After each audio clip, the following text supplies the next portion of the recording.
Number 2, இரண்டாவது யூதாசனுடைய காட்டி கொடுப்பு ஏன் தப்பா போச்சு தெரியுமா? வாசிக்கலாம் அடுத்த ஒரு வசனம்.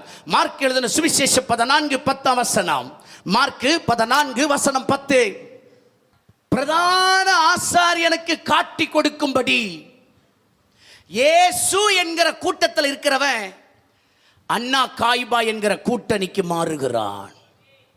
பிரதர், சிஸ்டர், எப்போ கூட்டணி ஒருத்த மாறுறானோ, கூட்டணி மாறுற இருதயம் வருதோ, 1000 கஷ்டம் வந்தாலும் என்னுடைய கழகம் எனக்கு கடைசி வரையும் இருக்குன்னு நிற்கிறான் பாரு, அவன் உண்மையான தொண்டன். Yes or no? ஆனா எனக்கு அந்த கழகம் இருக்கு, எனக்கு இந்த கழகம் இருக்கு, எனக்கு அந்த பாஸ்டர் தெரியும், எனக்கு இந்த பாஸ்டர் தெரியும் சொல்லி கூட்டணி மாறுற பாரு, உன் காட்டி கொடுப்பு சரியில்லை. எப்ப கூட்டணி மாறினானோ இவனுடைய காட்டி கொடுப்பு சரியானதாக இல்லை. ஒரு அல்லேலூயா சொல்லுங்களேன். இயேசுவின் கூட்டத்தில் இருந்தவன், சீஷர்களின் கூட்டத்தில் இருந்தவன் திடீர்னு அண்ணா காய்பாவின் கூட்டத்திற்கு மாறுகிறான்.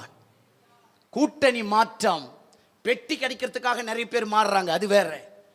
ஆனா நீங்கள நானும் இயேசுவை காட்டி கொடுக்கிற கூட்டத்தில் இருக்கிறோம். சத்தத்தில் காட்டி கொடுக்கணுமே தவிர முத்தத்தினால் அல்ல. கூட்டணி மாறாத உலகத்தில் 1000 சர்ச்சு இருக்க தான் செய்யுது. அதுக்காக சர்ச்சை மாற்றிக்கிட்டே போகலாமா? பாஸ்டர் என்னை விட நல்ல பாஸ்டர்லாம் இருக்கிறாங்க, அதுக்காக உங்கள் பாஸ்டர் மாற்றிக்கிட்டே போவீங்கன்னா எப்போ கூட்டணி மாறுற புத்தி வருதோ, கூட்டணி மாறுகிற எண்ணம் வருதோ, நான் இயேசுவை சரியாக தேசத்துக்கு என்ன செய்யல, காட்டி கொடுக்கவில்லை, காட்டி கொடுக்கவில்லை. என்னை கேட்டுக்கொண்டிருக்கிற சபையே, இதை விட ஒரு சத்தியம் உனக்கு வேற சபையில் போதிக்கப்படுமானால் கூட்டணி மாறு. இவரை விட, இதை விட, மாரநாத்தா விட ஒரு சத்தியம் எனக்கு மேல போதிக்கப்படுதுன்னா தாராளமா மாறலாம், தவறு கிடையாது. ஆனா இங்கவே போடுற சாப்பாடு எங்களுக்கு ஜீர்ணாகாத அளவுக்கு எங்களுக்கு வயிறு ரொம்ப போகுதுன்னா வேற ஒரு கூட்டணி எனக்கு தேவையில்லை. நீ அப்படி போறன்னா நீ யோவான் ஸ்நானகன் இல்லை, யூதாஸ். யூதாஸ் என்னைக்கு ஒரு சபையில் இருந்துகிட்டு இன்னொரு சபையில கூட்டணி வச்சுக்கிட்டு, இன்னொரு சபையில இந்த சர்ச்சை விட்டு வெளியே போனவங்களோடு நீ கூட்டணி வச்சுக்கிட்டு ரகசியமா பேசிக்கிட்டு ரகசியமா கலகம் பண்ணிக்கிட்டு இருக்கிறியோ, நீ யோவான் ஸ்நானகன் இல்லை, நீ யூதாஸ். நான் சொல்றேன், பாஸ்டரை அவமானப்படுத்திட்டு, பாஸ்டரை துக்கப்படுத்திட்டு, பாஸ்டருக்கு விரோதமா பேசிட்டு போறவங்களோடு உனக்கு ரகசிய தொடர்பு இருக்குமானால் நீ பாஸ்டருக்கு துரோகியா,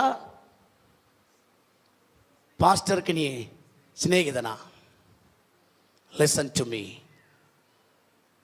நீங்க யார் என்னை எப்படி வேணாலும் எடுத்துக்கங்க, உனக்கு அந்த வார்த்தை வருமானால் நீ தான் அது. எனக்கு இந்த வார்த்தைக்கு சம்பந்தம் இல்லைன்னா நீ இல்லை. உனக்கு தான், உனக்கு தான். நான் சொல்றேன், பாஸ்டர் உனக்கு மதிக்க மனசு இல்லைன்னா, உன் ஊழியக்கார கனம் பண்ண உனக்கு தெரியலன்னா கற்றுக்கொள், கலகம் பண்ணாத. இங்க வந்து ஒன்று இருக்கிறது, அங்க போய் ஒன்று சொல்றது. அவங்க தான் இந்த சபை பிடிக்கல, பாஸ்டர் பிடிக்கலன்னு வெளியே போயிட்டாங்க. அவங்க கிட்ட உனக்கு என்னையா தொடர்பு? தொடர்பை வச்சுக்க, உன் பிஸ்னஸ் விஷயமா வச்சுக்க, உன் படிப்பு விஷயமா வச்சுக்க, உன் பொருளாதார ரீதியா வச்சுக்க. ஆனா சபை ரீதியா எதையுமே வச்சுக்காத. நான் யாரையும் நீ பேசக்கூடாதுன்னு தடுக்கிற ஆள் நான் கிடையாது. உன் தனிப்பட்ட உன் குடும்ப ரீதியில் வச்சுக்கலாம், நீ வாங்குற, கொள்ற, கொடுக்குற, எடுக்கிற, அது ஓகே. ஆனா பாஸ்டரை பத்தியோ சபையை பத்தியோ இங்க நடக்கிற ஊழியத்தை குறித்தோ எதை குறித்தும் யூதாசா மாறாத யோவான் ஸ்நானகனாய் நில்லே.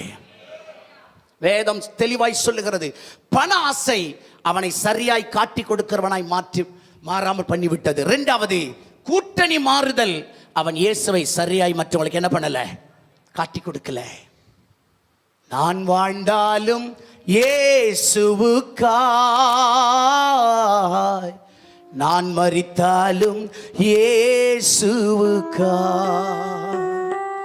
நான் வாழ்ந்தாலும் இயேசுவுக்காய், நான் மரித்தாலும் இயேசுவுக்காய். என்ன ஒரு அம்மா கூப்பிட்டாங்க, எங்க வீட்டில் ஒரு பிரேயர் வந்து நீங்க நடத்த முடியுமா? நான் கேட்டேன், நீங்க எங்க சர்ச்சு கிடையாது, என்ன நீங்க எங்க விசுவாசி கிடையாது? அவங்க சொன்னாங்க, கரெக்ட் தாங்க ஐயா, எங்க பாஸ்டர் ஒரு மாசம் ஊட்டியில ரெஸ்ட் எடுக்க போயிருக்கிறார். விசுவாசி சொன்னதை சொல்றேன், புல்பிட்ல நின்று பேசுறேன். நான் சொன்னேன், உங்க பாஸ்டருக்கு சொன்னீங்களான்னு கேட்டேன்.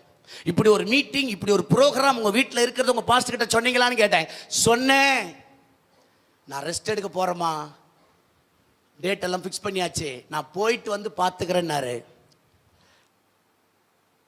வருஷம்லாம் கஷ்டப்படுறாருல்ல, அவங்க சொன்னது, வருஷம்லாம் கஷ்டப்படுறாருல்ல, ஒரு மாதம் அவர் ரெஸ்ட் எடுக்கட்டுமே, நீங்கள் வந்து கொஞ்சம் நடத்திட்டு போங்களேன். என் கண்ணெல்லாம் கலங்குச்சு. அப்படியே நம்ம விசுவாசி சொல்லுவாங்களா, போயிட்டார் பார்த்தியா, இன்னும் ரெஸ்ட் கேட்குது. ஊழியத்தை விட்டுட்டு ரெஸ்டா? அப்படி பேசுறவங்களும் இருக்கிறாங்க, இப்படி பேசுறவங்களும் இருக்கிறாங்க. எப்படி நீ காட்டி கொடுக்கிறாய்? இன்னைக்கு அந்த அம்மா உயிரோடு இல்லை, இறந்துட்டாங்க. நான் பாஸ்டரை எந்த பாஸ்டர்கிட்டையும் விட்டு கொடுக்கல. ஆமாய்யா, அவர் வருஷம் முழுசும் பாடுபடுறாரு. ஒரு மாதம் எங்க அப்பா போய் ரெஸ்ட் எடுக்கட்டுமே, உனக்கு வந்தா நடத்துனா நடத்து, வரலன்னா நான் வேற பாஸ்டர் கூப்பிட்டுக்கிறேன். நான் தான் போய் நடத்தி கொடுத்தேன். தன் தகப்பனை குறித்த ஒரு நல்ல அறிவு, காட்டி கொடுப்பு எப்படி இருந்துச்சு பாத்தியா? சபையே, இன்னைக்கு உன் பாஸ்டர் நீ எப்படி காட்டி கொடுக்கிற? எந்த விதத்தில் நாம் காட்டி கொடுக்கிறோம்?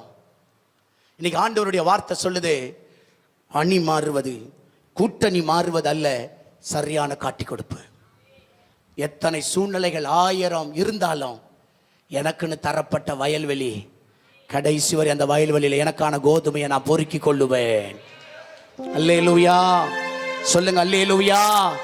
காட்டி கொடுப்பேன். ஆனா இயேசுவை நல்லபடியா காட்டி கொடுப்பேனே தவிர, சத்தத்தால காட்டி கொடுப்பேனே தவிர, சத்தியத்தால காட்டி கொடுப்பேனே தவிர, முத்தத்தால ஒரு நாளும் நான் காட்டி கொடுக்க மாட்டேன். என கேட்டுக்கொண்டிருக்க அன்பான தேவ பிள்ளையே, யூதாசனுடைய காட்டி கொடுப்பு சரியில்லாம போனதுக்கு காரணம் பண ஆசை. 2வது கூட்டணி மாற்றம். 3வது லூக்காவின் புஸ்தகம் 6ஆம் அதிகாரம் 16ஆம் வசனம் சொல்லுது, ஏன் அவனுடைய காட்டி கொடுப்பு சரியில்லாம போச்சு தெரியுமா? லூக்கா 6 வசனம் 16. யாக்கோபின் சகோதரனாகிய யூதா, துரோகியான யூதாஸ் காரியோத். அண்டர்லைன் பண்ணுங்க பார்க்கலாம். துரோகியான யூதாஸ் காரியோத். நம்ப வச்சு கழுத்து இருக்கிறான் பாரு, துரோகி. கூடவே இருந்து குழி தோன்றான் பாரு, துரோகி. இயேசு நம்பி தாயா அவங்ககிட்ட பண பொறுப்பை கொடுத்தாரு. யூதாஸ் நல்லவன் இல்லைன்னு அவருக்கு தெரியும், ஆனாலும் நம்பினாரு. எப்பா காணிக்கையா நீதான், தசம பாகமா நீதான், யார் என்ன கொடுத்தாலும் நீதான் கணக்கு எழுதி வைக்கணும், நீதான் பார்த்துக்கணும், நீதான் செலவு பண்ணணும், நீதான் பண பொறுப்பு உங்கையில தான். நம்பி கொடுத்தாரு. அப்போஸ்தல பட்டத்தை அவனுக்கும் தந்தாரு. 2 பேரா பிரிச்சு ஊழியம் பண்ணுங்கன்னு அனுப்பும் போது இவனையும் தான் அனுப்புனாரு. இவன் ஓட்டினாலும் பேய் ஓடுது, இவன் ஜெபிச்சாலும் அற்புதம் நடந்தது. எல்லாரும் வந்து இயேசுநாதர் கிட்ட ஒப்படைக்கிறாங்க. ஐயா, நாங்க போனோம், பிசாசுகளை துரத்தினோம், பாருங்க அற்புதங்களை செய்தோம், அதை பண்ணோம், இதை பண்ணோம். ஆண்டவர் எந்த விதத்துல யூதாசை தரக்குறைவா எங்கேயும் நினைச்சதும் இல்லை, பேசினதும் இல்லை. ஆனா கூடவே இருந்து குழி தோண்டாம் பத்தியா, கூடவே இருந்து காட்டி கொடுத்தான் பத்தியா. எப்படியா மனசு வந்துச்சு? எப்படி மனசு வந்துச்சு? 3.5 வருஷம் மூக்கு பிடிக்க சோறு போட்டாரு.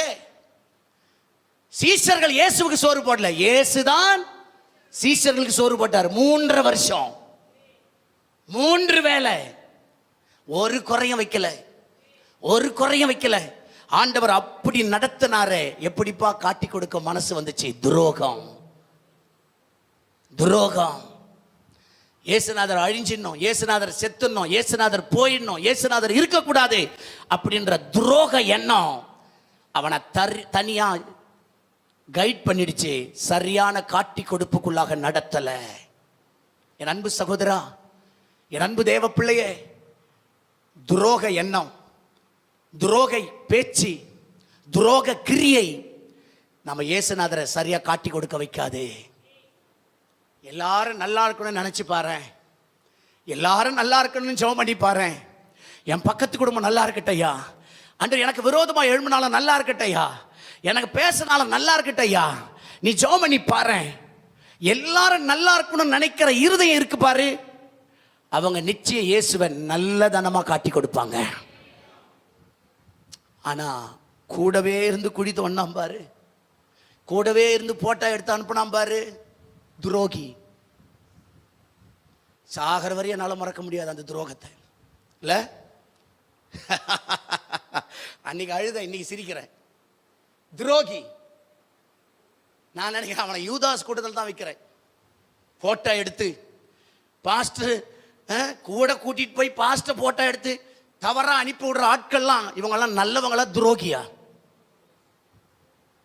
கர்த்தர் சொல்றாரு, ஆண்டவரை காட்டி கொடு, சரியான விதத்தில் காட்டி கொடு, தப்பா காட்டி கொடுக்காத. ஏன் தெரியுமா? அவன் தப்பா காட்டி கொடுத்தான், அது திருப்பி அவனுக்கே அடிச்சு நான்று கொண்டு செத்தான். நான்று கொண்டு செத்தான். சபையே, கர்த்தருக்கு ஸ்தோத்திரம். நான் அதை குறித்து கவலைப்படுறதே இல்லை, யோசிக்கிறதே இல்லை. எனக்குன்னு கொடுத்த தரிசனத்தில், எனக்குன்னு தேவன் நியமித்த ஓட்டத்தில் நான் ஓடிக்கிட்டே இருக்கிறேன். ஆனால் எடுத்தவங்களும் போட்டவங்களும் காட்டினவங்களும் கொடுத்தவங்களும் என்ன, அதனால என்ன 5 பைசா பிரயோஜனம்? என்ன பிரயோஜனம்? ஆனால் ஒன்று மட்டும் அவங்க ஆவி வெளிப்பட்டுச்சு, அவங்க யோவான் ஸ்நானகன் இல்லை, யூதாஸ். ஏன்னா துரோகம். சொல்லுங்க, என்னது துரோகம்? அப்போ தேவனை சரியாய் காட்டி கொடுக்க முடியாதபடி பண்ணினது என்ன அப்படின்னு கேட்டா, நம்பர் 1 பனாசை, நம்பர் 2 கூட்டணி மாற்றம், நம்பர் 3 துரோகம், நம்பர் 4 சாத்தான் உள்ளே புகுந்தான். பைபிள்ல போட்டிருக்கு, லூக்காவின் புஸ்தகம் 22:3. சாத்தான் உள்ள வந்ததினால அவன் இயேசுவை சரியாக காட்டி கொடுக்க முடியாம போய்விட்டது.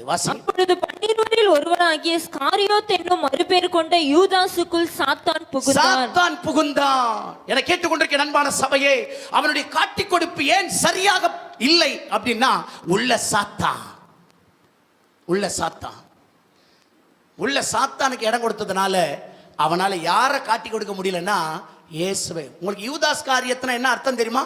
யூதாஸ் காரியேத் என்கிற ஊரை சார்ந்ததுனால அவனுக்கு யூதாஸ் காரியோத்னு பேர் வந்துச்சு. யூதாஸ் காரியோத் அப்படின்னா தேவனின் துதி என்று அர்த்தம். தேவனின் துதி. தேவனை துதிக்க வேண்டியவன், தேவனை வணங்க வேண்டியவன், தேவனை ஆராதிக்க வேண்டியவன் சாத்தானை ஆராதித்து விட்டான், சாத்தானுக்கு பணிந்து விட்டான், சாத்தானுக்கு சாப்பாடு கொடுத்து விட்டான், சாத்தான் உள்ள வந்து நுழைஞ்சிட்டான். நடந்தது என்ன தெரியுமா? இயேசுவை தவறாக காட்டி கொடுத்து விட்டான். சபையே, சத்தத்தில் காட்டி கொடுக்க வேண்டியவன் முத்தத்தில் காட்டி கொடுத்துட்டாயா? முத்தத்தில் காட்டி கொடுத்துட்டான். இப்ப சொல்றேன், சத்தத்தில் காட்டி கொடுத்தவனுடைய நிலைமையை. முத்தத்தில் காட்டி கொடுத்தவனுடைய குறிப்பு 4. 1 பனாசை, 2 கூட்டணி மாற்றம், 3 துரோகதனம், 4 சாத்தான் உள்ள வந்ததால. சாத்தான் உள்ள வந்ததுனால அவன் காட்டி கொடுப்பு சரியில்லாம போயிடுச்சு. இப்ப சரியா ஒருத்தன் காட்டி கொடுக்கறான், சத்தத்தினால காட்டி கொடுத்தான் பாரு. இவன் முத்தத்தினால காட்டி கொடுத்தவன், சத்தத்தினால ஒருத்தன் காட்டி கொடுத்தான் பாரு. அவனை குறித்து சொல்லிட்டு போறேன். அவன் எப்படி காட்டி கொடுத்தான், அவன் எப்படி சரியா இயேசுவை காட்டி கொடுக்க முடிஞ்சிச்சு, அவன் எப்படி இயேசுவை சரியா இனங்காட்ட முடிஞ்சிச்சு அப்படின்றதையும் உங்களுக்கு நான் சொல்லி கொடுத்துட்டு போறேன். நம்பர் 1 லூக்காவின் புஸ்தகம் 1ஆம் அதிகாரம் 41. எப்படிங்க அவன் இயேசுவை சரியா காட்டி கொடுக்க முடிஞ்சிச்சு? எலிசபெத் மரியாளுடைய வாழ்த்துதலை கேட்ட பொழுது, நல்ல கவனிங்க, எலிசபெத் கர்ப்பமா இருக்கிறா, நிறை கர்ப்பிணியா இருக்கிறா. மரியாள் வாழ்த்துகிறாள். வாழ்த்தும் போது அவளுடைய வயிற்றில் இருந்த பிள்ளை துள்ளிற்று. எலிசபெத் பரிசுத்த ஆவியினால் நிரப்பப்பட்டு. இந்த யோவான் ஸ்நானகன் தாயின் கருவில் இருக்கும் போதே பரிசுத்த ஆவியினால் நிறைந்தவன். கைகளை தட்டி எல்லாம் கர்த்தரை ஸ்தோத்திரம் பண்ணுங்க பார்க்கலாம். பரிசுத்த ஆவி எங்க வருகிறாரோ, பரிசுத்த ஆவி யாருக்குள்ள வாசம் பண்றாரோ, இவனுக்குள்ள சாத்தான் புகுந்தான். ஆனா யோவான் ஸ்நானன் மேல பரிசுத்த ஆவி இருந்தார். நான் சொல்றேன், பரிசுத்த ஆவி இருக்கிறவங்க இயேசுவை சரியாய் காட்டி கொடுப்பார்கள். சத்தத்தில் காட்டி கொடுப்பாங்களே தவிர அவங்க ஒரு நாளும் முத்தத்தில் காட்டி கொடுக்க மாட்டாங்க. வேதத்தை நன்றாய் அறிந்து கொள்ள அன்பான தேவ பிள்ளையே. இந்த சர்ச்சை விட்டு வேணின்னு ஒரு பொண்ணு படிச்சு முடிச்சுட்டு போனா, அவ போகும்போது சொன்ன ஒரு வார்த்தை என்ன தெரியுமா? இதெல்லாம் என் வாழ்க்கையில நான் ரொம்ப சாட்சியா கர்த்தருக்கு நன்றி சொல்றேன். எத்தனை வருஷம் இங்க படிச்சாலும் எனக்கு தெரியல. அவ வேற ஊரு, மதுரையே என்னவோ தெரியல, திருச்சியோ மதுரையோ தெரியல. அவ சொன்னா, நான் இங்க படிச்ச காலவரையில் இந்த சபையில என்னை சத்தியத்தில் நடத்தின தகப்பையா நீ. அது போதுங்க எனக்கு சாட்சி. சத்தியத்தில் நடத்தினீங்க ஐயா என்ன. எந்த பைபிள் சத்தியம் என்னன்னே எனக்கு தெரியாது. இந்த சர்ச்சில் 4 வருஷம் நான் படித்தேன், 4 வருஷம் இங்கே வர்றேன், 3 வருஷமா 4 வருஷமா எனக்கு தெரியல. இத்தனை ஆண்டுகளும் இந்த பைபிளை நன்றாய் அறிந்தவளாய் நான் போறேன். நான் வாழ்நாள் முழுவதும் உங்களை நான் மறக்கவே முடியாதுன்னா. சபையே, பரிசுத்த ஆவியின் நிறைவு உனக்கு இருந்தால் நீ அநேகரை இயேசுவுக்கு சரியாய் காட்டி கொடுப்பாய். இயேசுவை சரியாய் காட்டி கொடுப்பாய். ஒரு தவறுதலை நம்மால் காட்டி கொடுக்க முடியாது. ஏன் தெரியுமா? நீ தேவனுடைய ஆவில நிரம்பி, தேவனுடைய அபிஷேகத்துல நிரம்பி, தேவனுடைய பிரசன்னத்துல நிரம்பி, உன் ஜெபம், உன் ஆராதனை, உன் வேத வார்த்தை, உன் சிந்தை பரிசுத்த ஆவிக்குள்ள இருப்பதினால சபைக்கு வருகிற அத்தனை பேருக்கு நீ இயேசுவை சரியாய் காட்டி கொடுப்பாய். என் சுயநலத்தையோ சுயத்தையோ எனக்கு ஏதோ படிக்க தெரிஞ்சதை வச்சு நான் பிரசங்கம் பண்ணிட்டு போற ஆள் கிடையாது. ஆவியானவர் என்ன சொல்றாரோ அதை அப்படியே பேசிட்டு போற, அவ்வளவுதான். சில காரியங்கள் நம்மை பாதிக்கக்கூடியதா இருக்கலாம், உருவாகத்தானே தவிர, நம்மை உருமாற்றத்தானே தவிர வேற ஒரு காரியத்துக்கும் கிடையாது. ஒரு ஆமீன் சொல்லுங்க பார்க்கலாம். அதனால் இந்த வார்த்தைகள், இந்த வசனங்கள் ஆண்டவர் உன்னை ஆசீர்வதிப்பார், உயர்த்துவார், அப்படியே பிரசங்கம் பண்ணிட்டு போறதுக்கு இல்லை. உன் காட்டி கொடுப்பு சரியா இருக்கா இன்னைக்கு தெரிஞ்சுக்கிட்டு போ. ஒருவேளை நான் காட்டி கொடுத்து தான் வெள்ளிக்கிழமை சிலுவையில் அடிக்க போறாங்களா? நான் காட்டி கொடுத்து தான் அநேகர் இந்த சபைக்குள்ள வர போறாங்களா? எப்படிப்பட்ட காட்டி கொடுப்பை நான் இயேசுக்காக செஞ்சிருக்கிறேன். எப்படி இவனுடைய காட்டி கொடுப்பு சரியா இருந்துச்சுன்னா பரிசுத்த ஆவியின் நிறைவு. இன்னைக்கு உனக்குள்ள எனக்குள்ள என்ன ஆவி இருக்கு? தானியேலை குறித்து பைபிள் போர்டு இருக்கு, விசேஷித்த ஆவி அவனுக்குள். விசேஷித்த ஆவி அவனுக்குள் இருந்ததினால தானியேல் என் ஆண்டவரை சரியாய் காட்டி கொடுத்தார். அங்க இருக்கிற ராஜா முதற்கொண்டு அத்தனை பேரையும் அலறாயா, இவன் ஆராதிக்கிற ஆண்டவர் தான் பெரியவா. நேபுகாத் நேச்சார் சொல்றான், தானியேலின் தேவன் தான் பெரியவா. ஏன்னா அவனுடைய காட்டி கொடுப்பு அத்தனை பெரிதா இருந்தது. காரணம், விசேஷித்த ஆவி அவனுக்குள்ளே இருந்தது. என்னை கேட்டுக்கொண்டிருக்கிற அன்பு தேவ ஜனமே, சமுதாயத்தில் போறீங்க, வேலை செய்கிற இடத்துல போறீங்க, உறவுகள் மத்தியில் போறீங்க. ஆஸ் ஏ பாஸ்டர் நான் அதிக இடங்கள் அப்படி சமுதாயத்துக்குள்ளனா அந்த மாதிரி ப்ரோக்ராம்குள்ள அதிகமாக போகிறதில்ல. ஒரு ஹிந்துஸ் ப்ரோக்ராம், மற்ற ப்ரோக்ராம் நாங்கள் போக முடியாது. ஆனால் நீங்கள் சமுதாயத்துக்குள்ள இருக்கிறீங்க, நீங்கள் போறீங்க. அந்த இடத்துல இயேசுவை எப்படி காட்டி கொடுக்கிறீர்கள்? எப்படி காட்டி கொடுக்கிறீங்க? ரொம்ப முக்கியம். பரிசுத்த ஆவி நிறைவுக்குள்ளா இருக்கிறவன் இயேசுவை சரியாய் காட்டி கொடுப்பான். நம்பர் 2, நான் முடிக்கிற வேகமாய். லூக்கா 1:66. ரெண்டாவது இயேசுவின் காட்டி கொடுப்பு எப்படி இருந்துச்சு பாருங்க. சாரி, யோவான் ஸ்நானனுடைய காட்டி கொடுப்பு எப்படிப்பட்டதா இருந்துச்சு? அவைகளை கேள்விப்பட்டவர்கள் எல்லாரும் தங்கள் மனதிலே அவைகளை வைத்துக்கொண்டு இந்த பிள்ளை எப்படிப்பட்டதா இருக்குமோ என்று. யோவான் ஸ்நானகன் குழந்தையில இருக்கும் போதே நிறைய பேருக்கு ஒரு ஆச்சரியம், இந்த குழந்தை எப்படி வளருமோ, இந்த குழந்தை எப்படி வருமோ அப்படி நிறைய பேருக்கு ஒரு ஆச்சரியம் இருந்துச்சா. கர்த்தருடைய கரம், ஆனா பைபிள் சொல்லுது கர்த்தருடைய கரம் அந்த பிள்ளையோடு இருந்தது. நான் சொல்றேன், தேவ கரம் உன்னோடு இருக்குமானால், தேவ கரம் உண்மையில் இருக்குமானால், தேவ கரம் உன் ஊழியத்தில் இருக்குமானால், தேவ கரமும் படிப்புல இருக்குமானால், தேவ கரமும் வாழ்க்கையில இருக்குமானால், நான் சொல்றேன், நீ ஆண்டவரை சரியாய் காட்டி கொடுப்பாய். வேற கை உங்கூட இருந்தா நான் சொல்ல முடியாது. ஆனா தேவ கரத்துல இருக்கிற பிள்ளைங்க ஆண்டவரை சரியாய் காட்டி கொடுப்பார்கள். சபைக்கானாலும் சரி, சமுதாயத்துக்கானாலும் சரி, என் ஆண்டவரை சரியாய் காட்டி கொடுப்பார்கள். என கேட்டுக்கொண்டிருக்க அன்பு சகோதரா, என் அன்பு சகோதரியே, இன்னைக்கு தேவனாகிய கர்த்தர் நம்முடைய சபையில பேசுகிறார். பரிசுத்த ஆவியானவர் பேசுகிறார். இந்த வார்த்தைகளை உன் இருதயமாகிய பலகைகளை எழுதிக்கொள். சத்தமா முத்தமா? நான் சத்தத்தால காட்டி கொடுக்கிறேனா அல்லது முத்தத்தால இயேசுவை காட்டி கொடுக்கிறேனா? முத்தத்துல காட்டி கொடுத்தவனுக்கு பணாசை, முத்தத்துல காட்டி கொடுத்தவன் கூட்டணி மாற்றம், முத்தத்துல காட்டி கொடுத்தவன் துரோகி, முத்தத்துல காட்டி கொடுத்தவனுக்குள்ள சாத்தான் புகுந்தான். ஆனா சத்தியத்தாலும் சத்தத்தாலும் காட்டி கொடுத்தவனுக்குள்ள பரிசுத்த ஆவி இருந்தார். சத்தியத்தாலும் சத்தத்தாலும் காட்டி கொடுத்தவனோடு தேவ கரம் இருந்தது. கர்த்தர் கரம் என் மேலங்க, கடுகளவும் பயம் இல்லைங்க. கர்த்தர் கரம் என் மேலங்க, கடுகளவும் பயம் இல்லைங்க. தாங்கிடுவா என்ன ஏந்திடுவா, இறுதி வர என்ன நடத்திடுவா. தாங்கிடுவா இறுதி வர என்ன நடத்திடுவா. கர்த்தர் கரம் என் மேலங்க, கடுகளவும் பயம் இல்லைங்க. ஓ கர்த்தர் கரம் ஜீசஸ், பயம் இல்லைங்க. ஒரு விஷயத்தை மட்டும் நான் சொல்லி முடிக்க போறேன். தேவனை இவன் சரியாய் காட்டி கொடுக்கிறதுக்கு மூணாவது ஒரு குறிப்பு என்ன தெரியுமா? வாசிக்கலாம். 3ஆம் அதிகாரம் லூக்கா 16ஆம் வசனம். யோவான் எல்லாருக்கும் பிரதியுத்தரமாக, நான் ஜலத்தினால் உங்களுக்கு ஞானஸ்நானம் கொடுக்கிறேன், என்னிலும் வல்லவர் ஒருவர் வருகிறார். என்ன வார்த்தை? வல்லவர். என்னிலும், அந்த வார்த்தை ஆண்டல் பண்ணி, என்னிலும். உங்களுக்கு தெரியுமா, ஊரே நினைச்சுக்கிட்டு இருக்குது இவன் தான் இயேசுன்னு. எல்லாரும் சொல்றாங்க இவர் கிறிஸ்துவா, இவர் தான் கிறிஸ்துவா. இந்த ஒரு வார்த்தை போதுமே நம்மளை அழட்டிக்கிறதுக்கு. இவர் தானா? ஆமாங்க, நான் தாங்க பிரதர். அந்த பிசாசு துரத்துறவர் நான் தாங்க பிரதர். அந்த மந்திரக்கட்டு உடைச்சவர் நான் தான் பிரதர். தன்னை அலட்டிக்கிற ஊழியக்காரங்க எத்தனை பேர் தெரியுமா?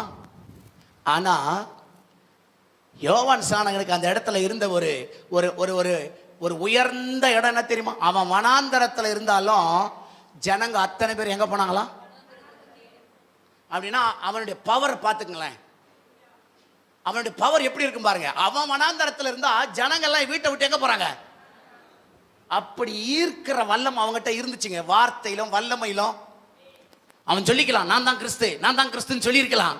ஆனா அத்தனை பேருக்கு முன்னால சொல்றா, அவர் பாத ரட்சியை அவிழ்க்கிறதுக்கு கூட நானே பாத்திரம் இல்லையா. தாழ்மை உள்ளவன் இயேசுவை சரியாய் காட்டி கொடுப்பான். பெருமை ஆடி பெருமையை பேசி பெருமையா நடந்துக்கினே எனக்கு எல்லாம் தெரியும், இவங்களுக்கு என்ன தெரியும் அப்படின்னு பெருமை பீத்திக்கிட்டு ஆடுற ஆள் இருக்குது பாரு, அது ஆண்டவரை சரியா காட்டி கொடுக்காது.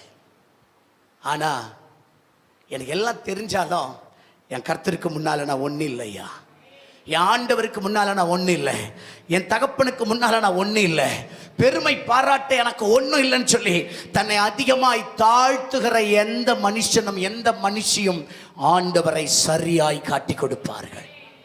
ஹalleluya சொல்லுங்க, ஹalleluya. தாழ்மை உள்ளவனிடம் தங்கிடுதே கிருபை, தாழ்மை உள்ளவனிடம் தங்கிடுதே கிருபை, வாழ்நாள் எல்லாம் அது போதுமே, சுகமுடன் வாழ்நாள் எல்லாம் அது போதுமே,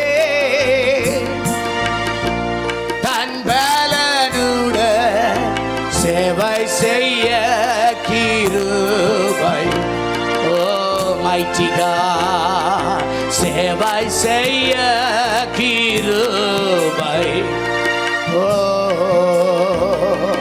தம் கிருபை பெரிதல்லோ எம் ஜீவனிலும் அதே.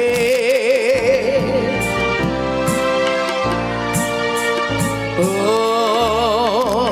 இன்னும் தேவை கிருபை தாரு, சொல்லுவோமா?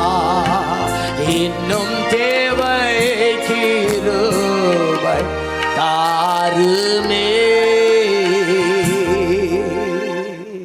தாழ்மை உள்ளவனிடம் தங்கிடுமே கிருபை. அவ்வளோ பீக்கில் இருந்தாலும் யோவான் ஸ்நானகன் சொல்றாரு, நான் ஒண்ணுமே இல்லை பிரதர், நான் ஒன்றும் இல்லைங்க.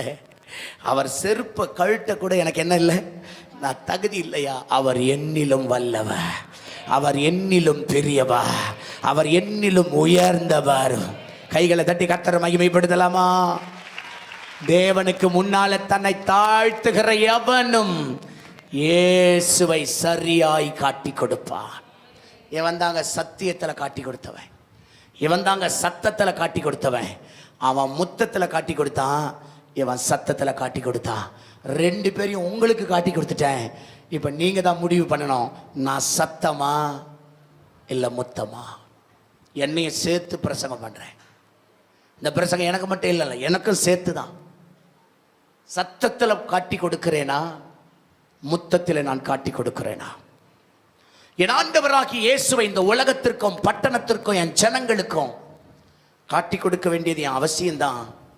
அதுக்காகத்தான் நான் அழைக்கப்பட்டேன். ஆனா என் காட்டி கொடுப்பு சத்தத்திலா முத்தத்திலா, சத்தமா முத்தமா, இதை நீ ஆராய்ந்து பார். ஒரு நிமிடம் எல்லாரும் அப்படியே கண்களை மூடி, என் தேவனே இந்த சபைக்குள்ள என்னை கொண்டு வந்தீங்க. நான் கற்றுக்கொள்கிற ஒவ்வொரு பாடமும் ஒவ்வொரு சத்தியமும் உம்மை சரியாய் காட்டி கொடுக்கிற இடத்துல என்னை கொண்டு போகுது ஆண்டவரே. உம்மை சரியாய் காட்டி கொடுக்கிறேனா? உம்முடைய சத்திய வசனங்கள் எனக்குள்ளே ஊடுருவி போகிறதா ஆண்டவரே? ஏதோ கடமைக்கு வந்து கடமைக்கு போகிற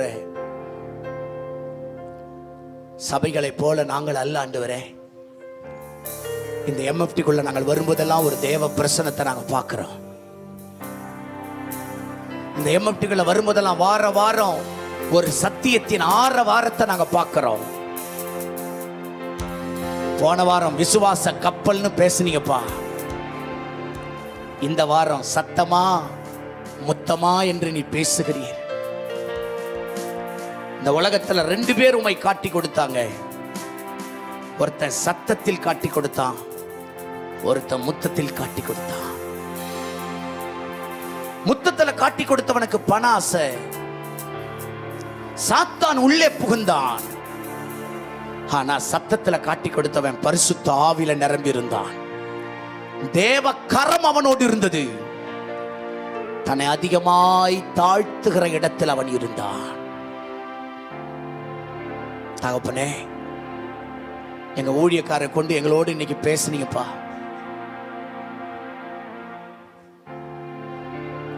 நாங்க ஒரு நாள் முத்தத்துல காட்டி கொடுக்கிற சபையாக விசுவாசியாக நாங்க இருக்கக்கூடாது. நாங்க சத்தியத்தால சுவிசேஷத்தால அநேகருக்கு உம்மை காட்டி கொடுக்கிற சபையாரா எங்களை உருவாக்கும்.